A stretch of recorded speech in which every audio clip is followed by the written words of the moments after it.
Hey there! In this video I'm going to comprehensively document, describe, and demystify the specific hallucinatory effect known as autonomous entities. This will be in accordance with the pre-established documentation laid out within our comprehensive subjective effect index, and will be done without resorting to metaphors, analogies, or personal trip reports. To give you a better sense of the experience, I've also done my best to accompany each aspect of these descriptions with as many relevant examples of pre-existing replications and visionary artwork from across the internet as possible.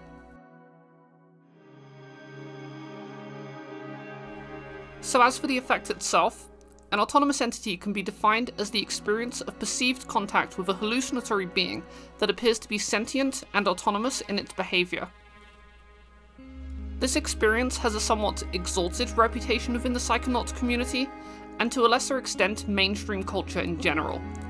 It is often surrounded by notions of esoteric mysticism, or anecdotal assertions which clearly fall outside of standard scientific materialism. And while most famously associated with dimethyltryptamine, it is a relatively common experience at heavy dosages of a wide variety of psychedelic compounds, particularly those which are more prone to inducing hallucinatory states, such as ayahuasca, psilocybin, and mescaline.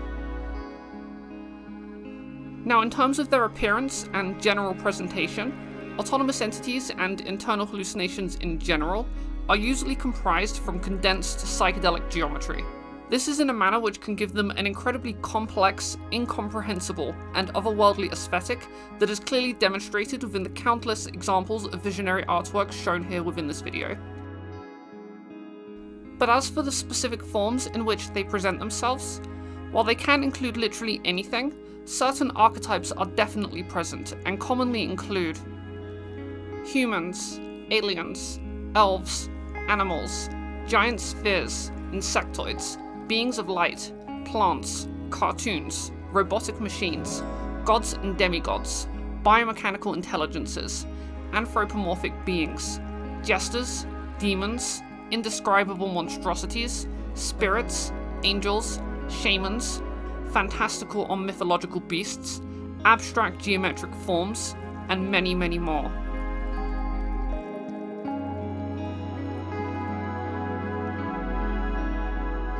During their apparition, autonomous entities will frequently be presented as the inhabitants of a perceived independent reality, which is often subjectively interpreted as a different dimension or plane of existence. These inhabited hallucinatory realms can include anything, but common archetypes often include cities, temples, rooms, circuses, caverns, natural landscapes, and abstract geometric structures. And while they most commonly appear alone within these spaces, they can also often be within small or large groups alongside of other entities, which may take similar or completely different physical forms of their own. Now, as for their response to the tripper, some entities do not seem to be aware of a person's presence, but many others are often precognizant of a person's appearance into their supposed realm, and usually choose to interact with them in various ways. For example, they will often display behaviours such as showing a person around the realm that they inhabit, presenting them with objects, holding spontaneous celebrations of their arrival, merging into and out of the person's body or consciousness, engaging them in conversation, and attempting to impart knowledge of various kinds. Overall, the general appearance, personality, and behaviour of an autonomous entity often correlates with the psychological state of the person experiencing it. For example, a person with a positive mindset will more commonly experience loving, kind, and healing entities, but in contrast, a person with a negative mindset may be more likely to experience hateful, sinister, and mocking entities.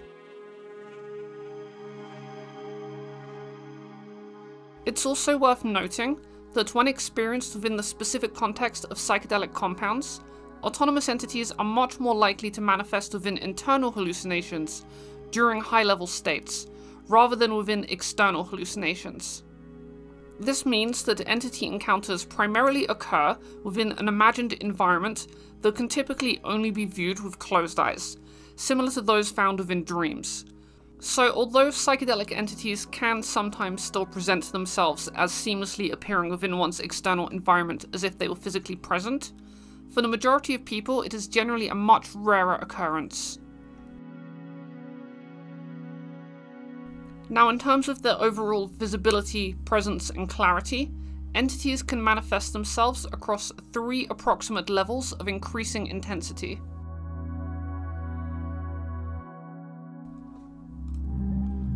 Level 1. Vaguely defined presence. At the lowest level, autonomous entities generally consist of poorly defined outlines and abstract shapes that are barely distinguishable from the background behind them and the geometry which they are comprised of. However, these encounters are still often accompanied by a distinct feeling of a sensed presence of another conscious being.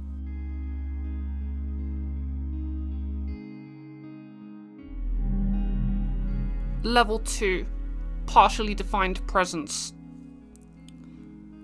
At this level, autonomous entities become distinctly visible within one's visual field, but are not fully defined in their appearance or entirely separated from their background. At this point, it also becomes more common to feel a sense of general intent and personality attributed to the entity.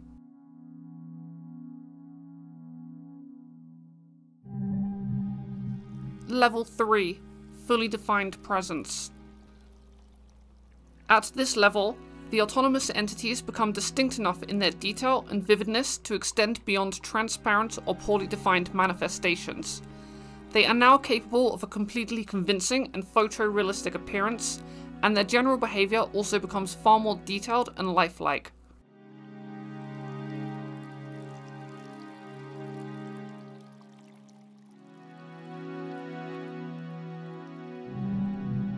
Communication styles.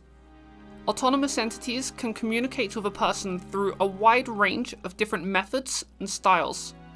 These styles can include any combination of standard spoken word, telepathy, conceptual thoughts, choreographed movements, mathematics, and even geometry-based visual linguistics that generally consist of complex morphing structures that are immediately interpreted as innately understandable representations of specific concepts.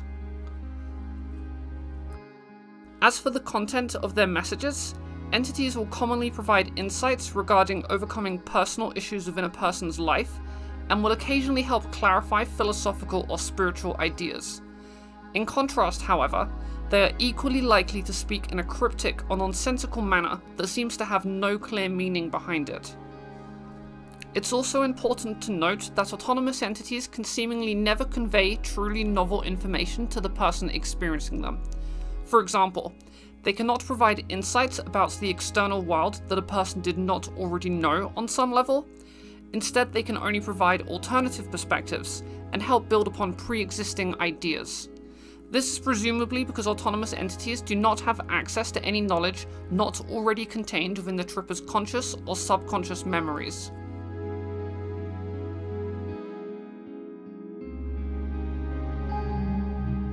Personality types.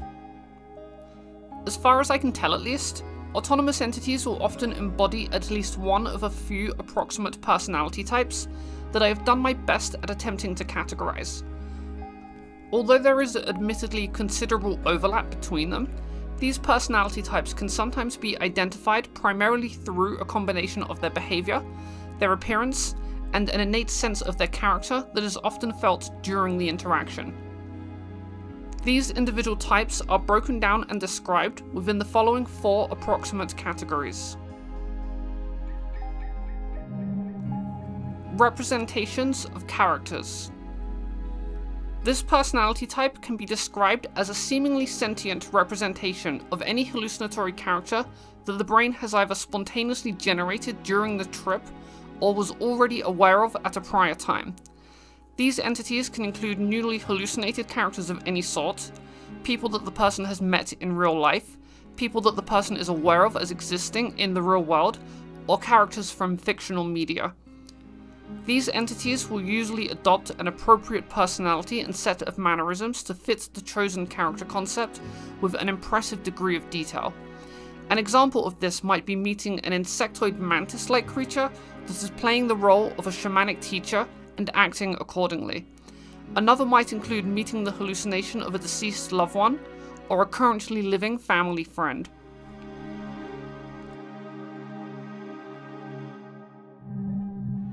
Representations of ideas and concepts. This personality type can be described as a seemingly sentient representation of any known concept or idea. These specific concepts could include personified representations of abstract ideas, events, and emotions.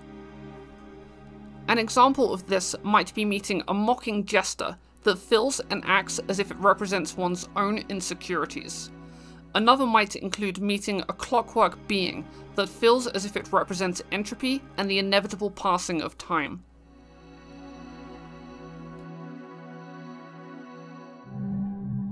Representations of the subconscious.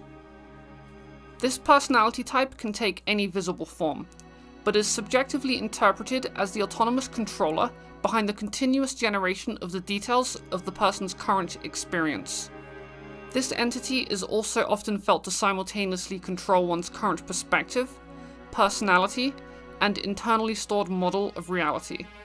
When interacted with, this category of entity can often possess abilities that allow them to directly alter and manipulate one's current experiences. In terms of their motives, they commonly want to teach or guide the person and will seemingly operate under the assumption that they know what is best for them. However, although a relatively common experience, it still cannot be known whether this type of autonomous entity is genuinely an experience of directly communicating with the so-called subconscious mind, and what that would even mean if it were the case, or if it is perhaps merely a hallucinatory approximation that simply behaves in a convincing manner.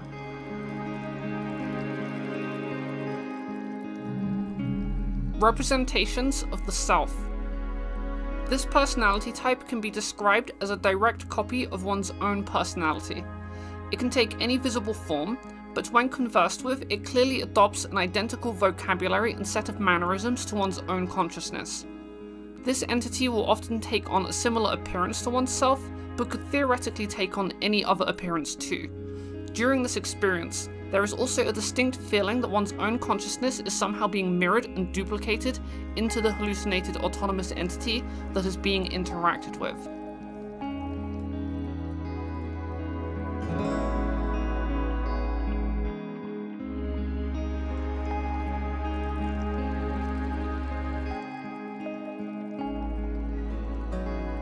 Okay, so to wrap this video up, and at risk of alienating a certain subsection of my audience, I would just like to make a few points regarding the beliefs which commonly surround psychedelic entities, and my personal opinion on those viewpoints.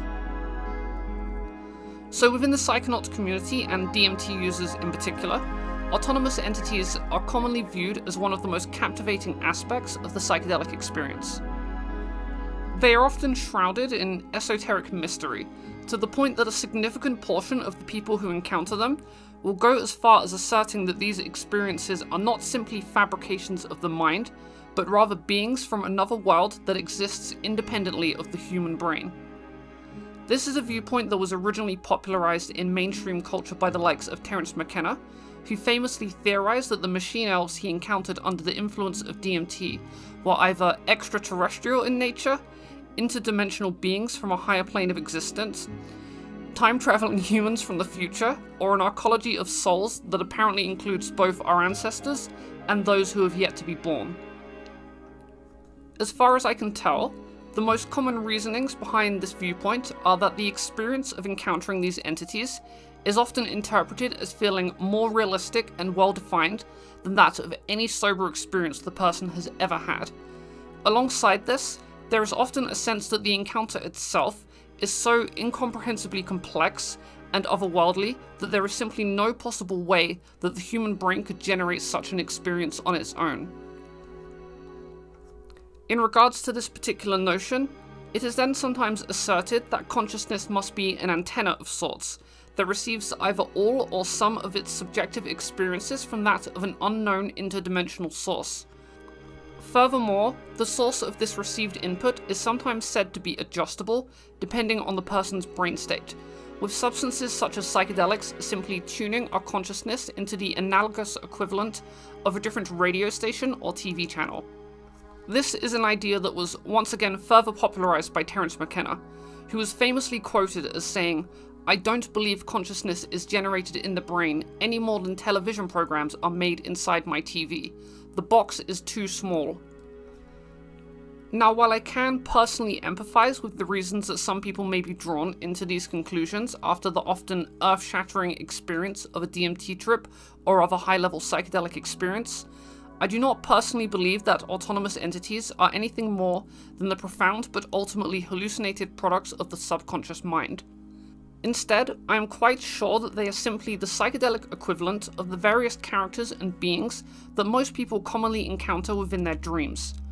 Although it could be argued that autonomous entities are too characteristically different from that of dream characters to possibly be a result of the same neurological processes, I think that these differences in their appearance and behavior are largely the result of the many other psychedelic effects that are simultaneously occurring during these encounters. The most notable of which is geometry, which causes the hallucination to be comprised of the otherworldly shapes and patterns that provide autonomous entities with their distinctly hyperspatial aesthetic. Alongside of this, various other subjective effects such as synesthesia, machinescapes, recursion, time distortion, and transpersonal states can all potentially synergize into an experience that is easy to misinterpret as something occurring outside of the human mind. In my personal opinion, if autonomous entities were truly something that exists beyond the human mind, I think there would likely be at least a single verifiable case of them conveying information to a person that they did not already know or could not have come to the conclusion of within that moment. This would also likely be testable to some degree, which has led myself and my close friends to casually experiment with asking DMT entities a variety of questions over the years. These questions have included math problems, metaphysical questions, philosophical questions, and queries pertaining to their general nature as beings inhabiting their particular world. However, each attempt at doing so has resulted in the entities simply ignoring the question, arrogantly scoffing at the absurdity of us asking them such a trivial thing, or replying with vague, ambiguous wording that the person's own mind could have easily come up with. This has even been the case when the entities are presenting themselves as vastly more complex, knowledgeable, and powerful than the humans that they are interacting with. Now, just to clarify, while I do believe that autonomous entities are a result of a similar process to that of dream characters, I also don't want to be reductive and downplay the often overwhelmingly profound nature of this experience. For example, within the moment that entities are presenting themselves, I believe that to varying degrees they are genuinely conscious agents that the brain is simulating alongside our own. It does not seem unreasonable to me that if the brain can simulate one conscious agent during everyday sobriety, that in certain extenuating circumstances, such as mental illnesses, dream states, and hallucinogenic experiences, it could also temporarily allocate resources into simultaneously simulating other conscious agents. I also think it's sort of interesting to consider that many autonomous entities would pass the Turing test if interviewed, and I find this particularly fascinating in conjunction with the knowledge that entities also commonly present themselves as representative embodiments of various aspects of the subconscious mind, which suggests to me that at least to some extent, this experience may therefore allow people to directly interact with and communicate with various facets of their consciousness in a manner that would otherwise be entirely impossible without the use of hallucinogenic substances.